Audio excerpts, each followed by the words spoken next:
How are you doing? It's Martin from Gardens for Life. In this video I'm going to show you our shelter belt and how we maintain it in the winter. Some of you might have already seen the video about planting willows and willow cuttings to make a shelter belt.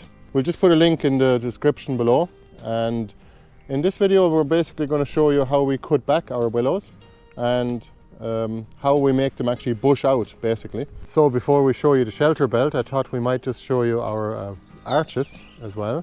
They're actually living willow arches, and we just cut them back with the hedge clipper.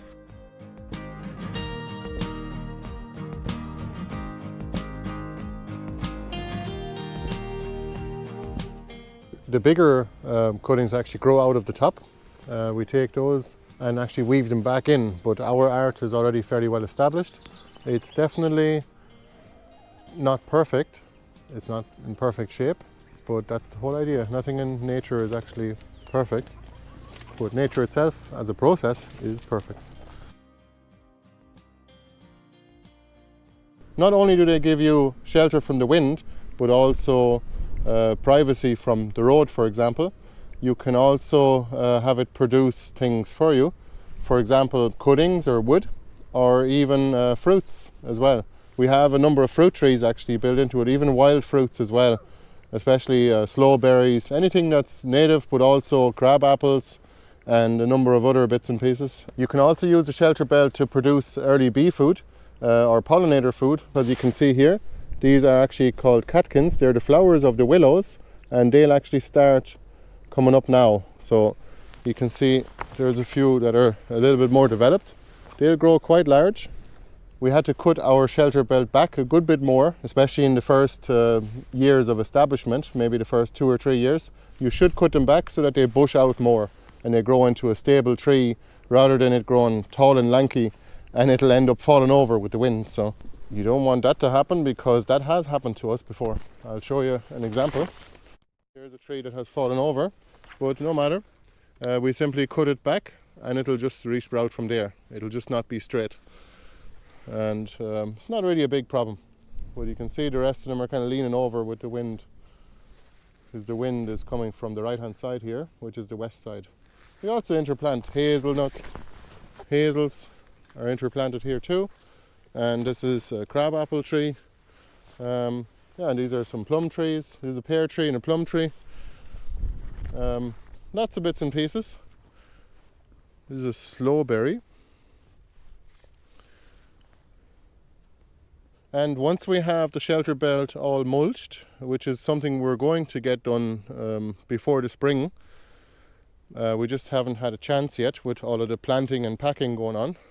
So we're going to remove the briars and then simply mulch it with cardboard and then wood chips on top. And then we'll get a nice clean finish, which is going to be at the same height as this garden bed here, as you can see. This is actually our front garden, which was done with the help of our volunteers in 2 different workshops last year. And by golly, it has come on something awesome. And it is looking really good already. And it's been planted up this winter with a lot of new types of plants and new varieties of berries and tulips and every type of thing. We'll make a video especially just about that fairly soon, once things start growing. We basically just cut back all the branches, and we always leave a little bit. There's a dead stalk, get rid of that. It's kind of like pruning or apple trees, I guess. It's all a matter of just leaving a few cuttings so that, leaving a few leaf buds on each branch. You see the leaf bud here, right here, the little nodules there. We want to cut above the leaf node so that we keep the leaf nodes. And same here on all the branches. That way we get new wood coming, new branches will grow from each of these leaf buds, and we'll get some nice quality cuttings for next year. And also the main advantage, of course, is to have a plant that actually grows into a bushy tree rather than a tall tree that can get blown over by the wind easily. But of course for shelter belt we want it to be bushy or bushing out, just for it to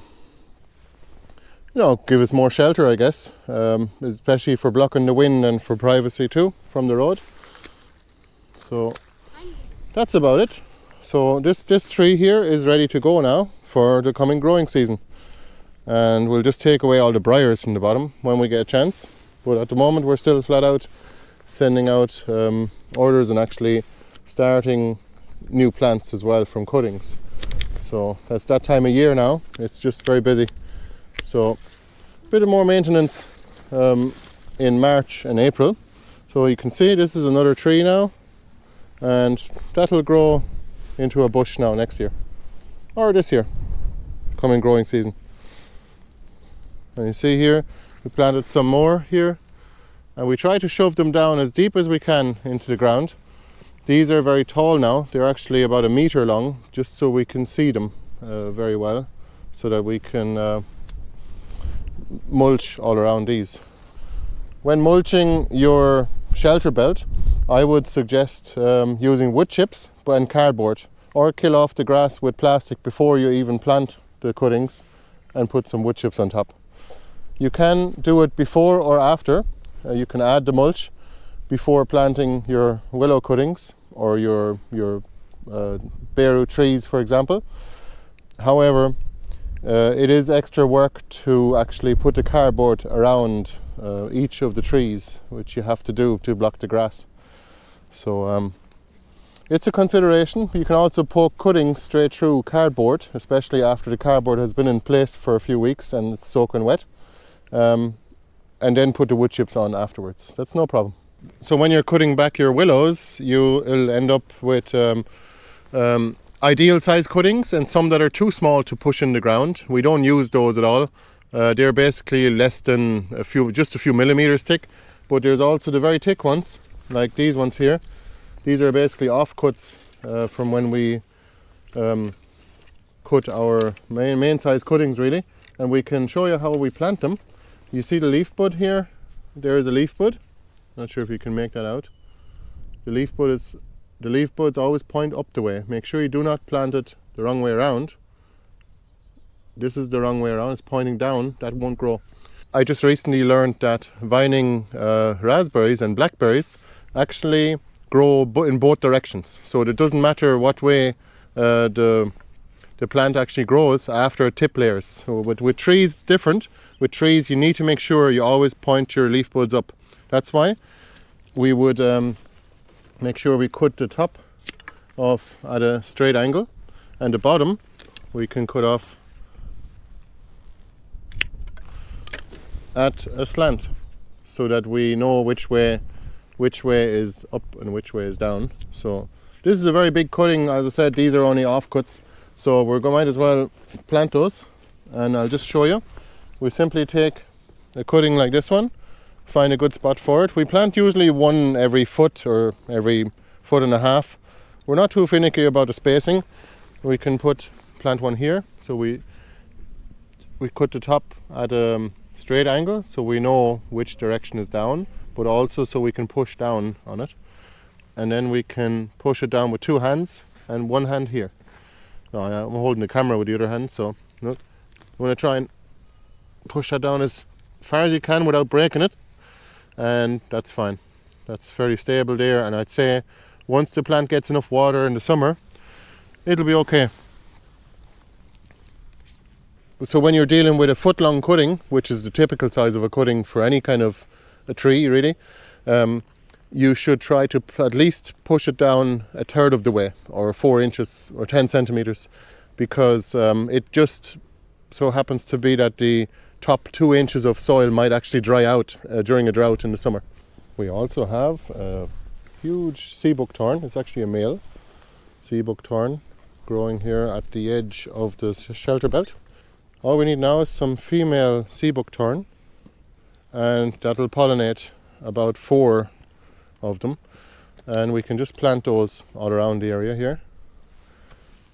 As I said, make sure that your shelter belts are always versatile and productive. So what do you do when you only have an ordinary secretaires but you want to cut a fairly big branch or tree? So say for example like that. That'd be a little bit too thick to cut now. What I'll do is I like to just shove the secretaires in fully and then pull it all the way around.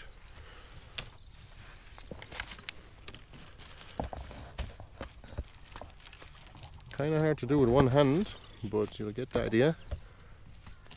And you pull it, always pull it towards the tree so that the blade goes right into the wood and it digs itself into it.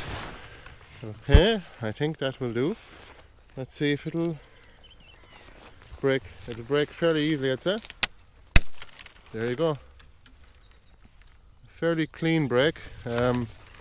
Now, some might argue that this could invite disease, but we could also cut that off properly again. But I think it'll be okay.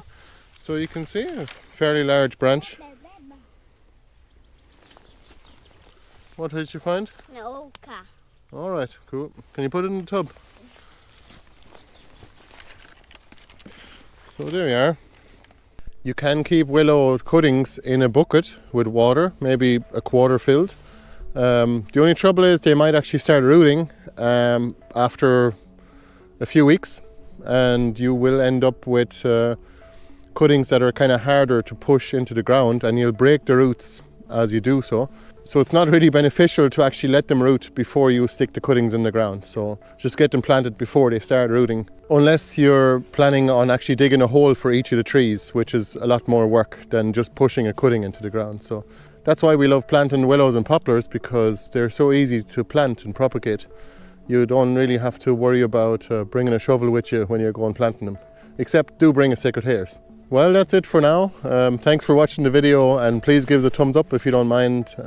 Thanks a million for your support. All the best. I'll see you in the next one. Bye bye. You're not going to believe this. We had a volunteer red Russian kale plant and we left it there. It came from here, right, from this spot, in our red currant bare rooted cuttings. And look at the size of it. It's huge. Well, that's the dinner sorted, and the chickens will have the rest.